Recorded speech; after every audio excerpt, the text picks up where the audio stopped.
thì bố sẽ không tao cái gì thì cái của tôi mới tốt rồi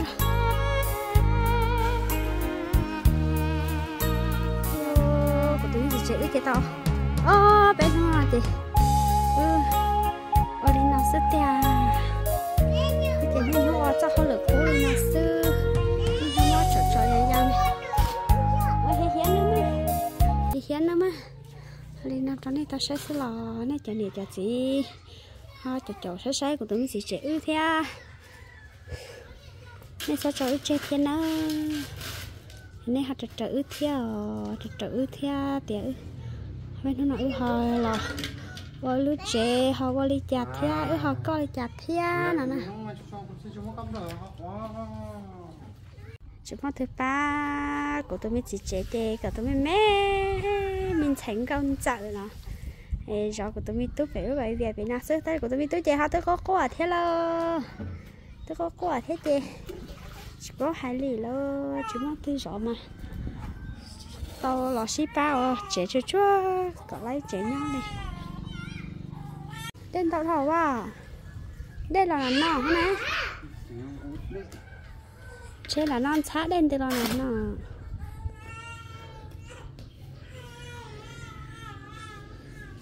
hiến cho hai lô đó nữa mình sai à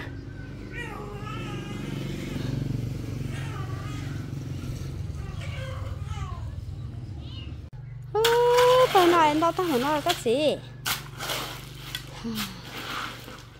đây rong mất thâu chả qua kia hay rồi coi rong thì cũng mất thâu chả đâu à xì à xì thích báo à thế nào vậy của tôi chỉ chữ của đã các loại đó cho con dễ nó thế chứ giờ trở nên nó sẽ nói hạt trà của tôi chỉ chữ thế nào để cho tan thằng này cho mình cho gì cho phong thủy như thế cho sai xóa lần xóa tôi cho của tôi chỉ chữ qua là chế xóa nó có một ly lờ nó có trà thử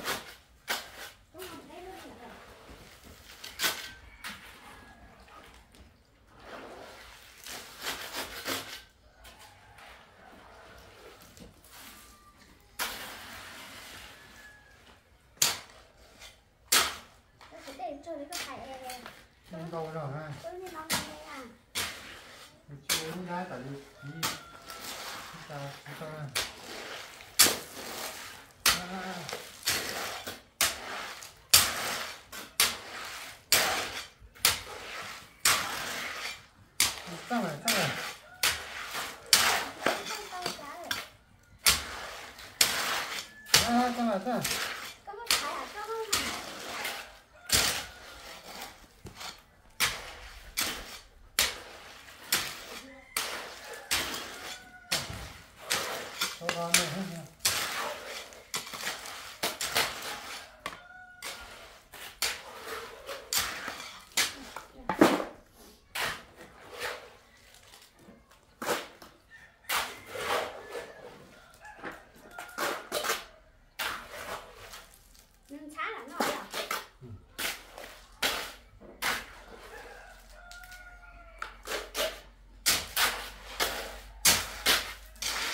cơ nè tiếp theo để làm cái dùng gì đó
có khăn tới rồi.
Cho mét thôi, mét thì không lợi gì ạ.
Gì rồi đấy?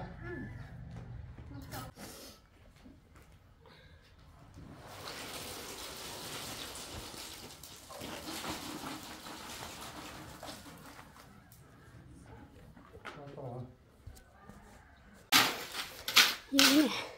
chị đâu có dễ sữa mà lo dễ cơ hả chị à?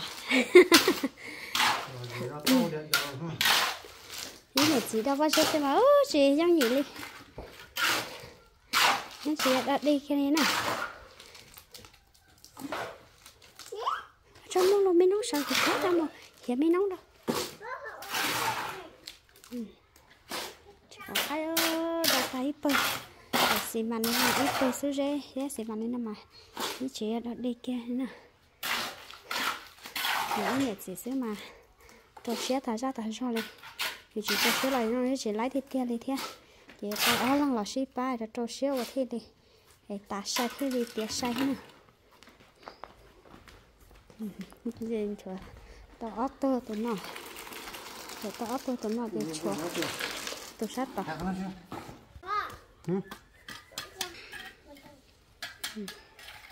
Lấy kia ớt tơ.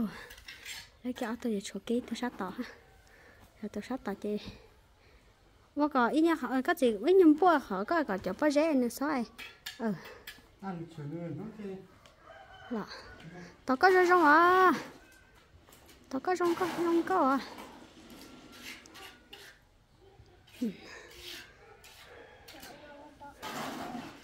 đó to kìa to thì nó đã phút sáng trả nọ thế ạ thà to thì tụi nó đã phút tao nọ thế ạ thì chủ tí tôi tao nọ chơi thì tao nọ thì cũng thì chơi lên chỗ chốt còn lấy tụi tao nọ thế nha kia kia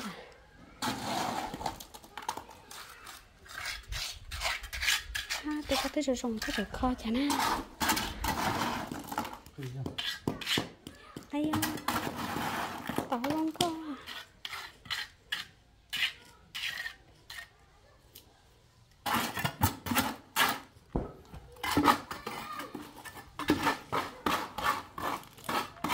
không sữa thì chỉ là con mình sẽ đó có ai cũng một tí là cho con à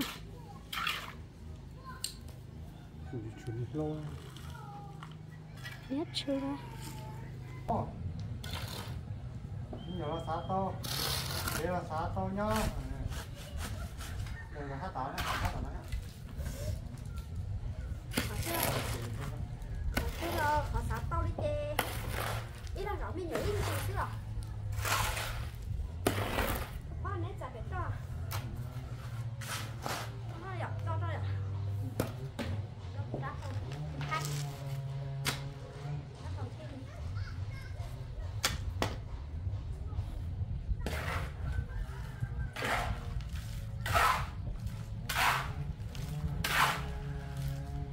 lúc này thì tôi muốn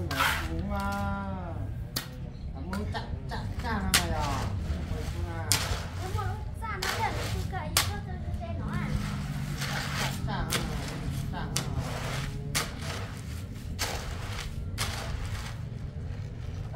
ôi ta đang có cái đó có cái đó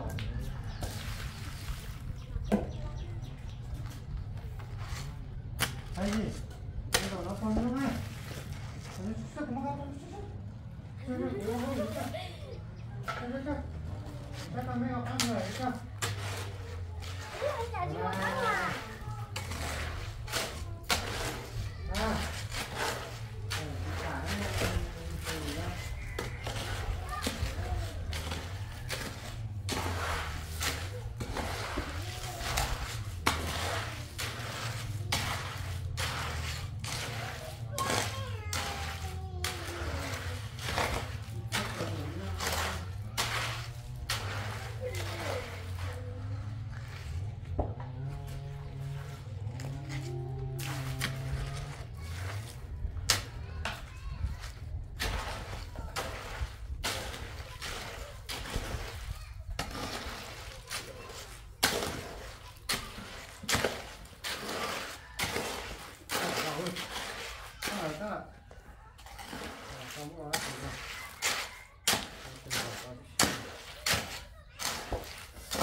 thế này coi nó có thi hài nè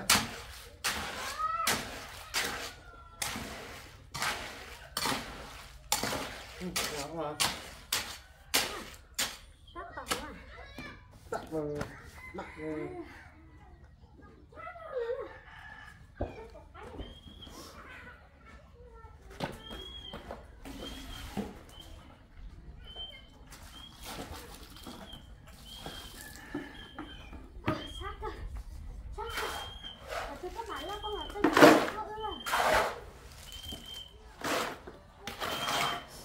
không ổn thế nào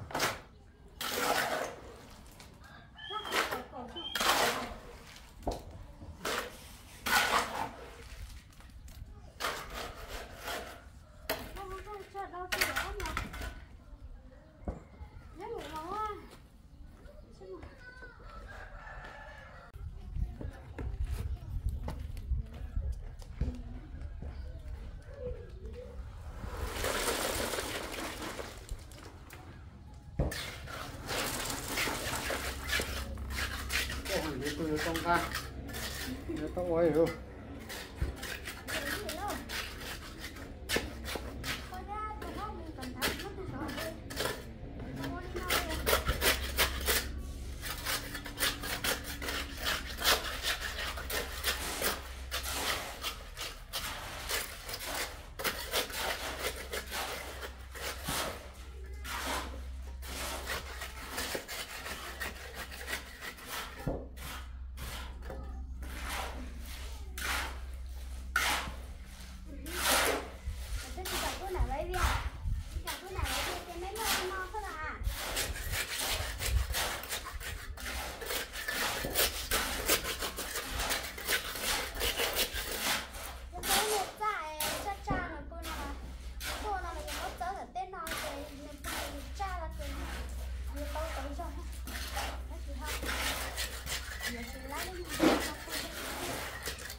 ta tọt cho trâu nhở chỉ sản chỉ lửa đi ta tọt cho trâu kia ha cái khả năng ta tọt đó họ hầu chứ ơi giờ chúng ta rõ với nhỏ chè với nhỏ chè quá chạy chỉ tọt vậy vì hát theo ấy ta tọt họ hầu luôn đi cao sẽ à trong sẽ cha đi cao đi ở cái gì à ấy ơi mất phở chứ hay tao kia tao tiệc kia